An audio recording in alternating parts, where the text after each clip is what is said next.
मेरे प्यारे साथियों, वाहिगुरु जी का खालसा और वाहिगुरु जी की फतेह। श्री चौपाई साहब जी के वाणी का निरंतर भाव चिंतन चल रहा है, अर्थ चिंतन चल रहा है। परसों जहाँ पर हमने पंक्तियाँ छोड़ी थी, आज उससे आगे के पंक्तियों के विचार और चिंतन होगा। आगे गुरुदेव महाराज जी यह अकाल पुरख परमात्मा के समक्ष प्रमाण कर रहे हैं, तुम मम करहो सदा प्रतिपाला। ऐ अकाल पुरख परमात्मा, आप मेरी हमेशा प्रतिपालना करो, लालन पालन करो। मम का अर्थ है मेरी, प्रतिपाला का अर्थ है प्रतिपालना करना, हर प्रकार से देखरेख करना। ऐ अकाल पुरख परमात्मा, आप मेरी प्रतिपालना करो। तुम साहिब मैं दास तिहारा, तो कहते हैं आप मालिक हो। साहिब का अर्थ है मालिक, स्वामी, और दास का अर्थ है सेवक।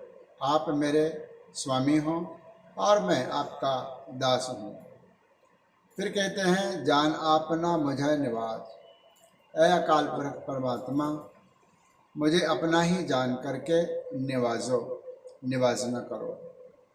मुझे अपना ही समझो और अपना समझ करके आप मुझे निवाज न करो। आप करो हमारे सब काज, तुम स्वयं ही मेरे जितने कार्य हैं, पंथ से संबंधित, धर्म से संबंधित, परिवार से संबंधित हर प्रकार के जो कार्य हैं, ऐ अकाल पुरख वो आप करो। आप ही अपना सेवक जान के मेरे सारे जो कार्य है वह राज करो। फिर आगे कहते हैं तुम हो सब राजन के राजा। स्तुति कर रहे हैं अकाल पुरख परमात्मा की।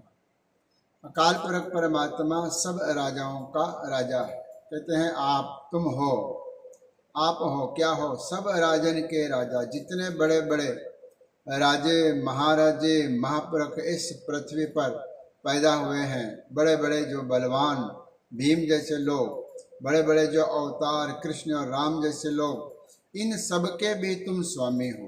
तुम राजाओं के राजा हो। जनक जैसे राजा इस पृथ्वी पर हुए हैं, मानधाता जैसे राजा, रघु जैसे राजा इस पृथ्वी पर हुए हैं, जिन्हें बड़ा महान कहा गया।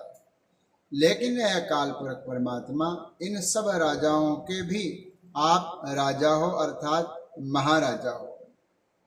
फिर कहते हैं आपे आप गरीब निवासा, तुम स्वयं ही गरीबों को निवाजते हो, उनको वडियाई देते हो और उनको सम्मान देने वाले हो अपने आप, बिना किसी के कहे। आप गरीब निवास हो। गरीब निवास का अर्थ है जो गरीब को निवाजता है, अर्थात उसको सम्मान देकर आगे लाता है, उसको वडियाई देता है। फिर कहते हैं दास जानकर कृपा करो मोहे, मुझे अपना ही दास जानकर मेरे पर आप कृपा दृष्टि बनाए रखो।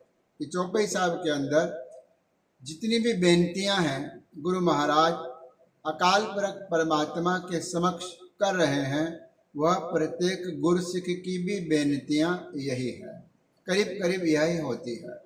हर इंसान के मन की इच्छाएं जो होती है, उन सबको गुरु महाराज ने इस चौपाई साहब के अंदर रख दिया है।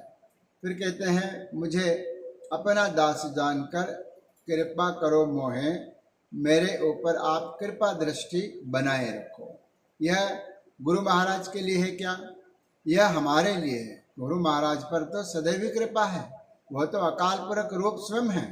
लेकिन यह लिख करके वो हमारे प्रति यह भाव जगा रहे हैं कि आप ऐसा कहो अकाल पुरख परमात्मा से कि ऐ परमात्मा, हम पर आप कृपा दृष्टि बना के रखो। फिर कहते हैं हार परा मैं आन द्वार तो है, मैं हार के सब द्वारों को छोड़कर आपके द्वार पर आकर के मैं पड़ा हुआ हूँ।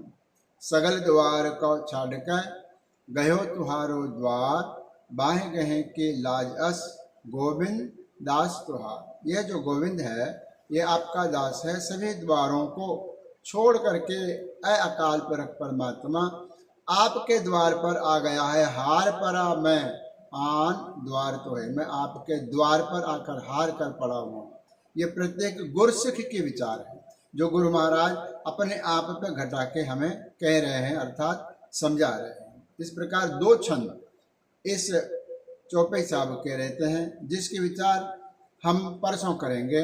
और अंत में एक बेनती, जैसे मैं पीछे कहा था कि यह चौपाई साहब का जो सम्मत है कब लिखे गए, भाद्रव सुदी अष्टमी रविवारा, भाद्रव का महीना था और शुक्ल पक्ष था, 8वीं तिथि तारीख थी और रविवार था।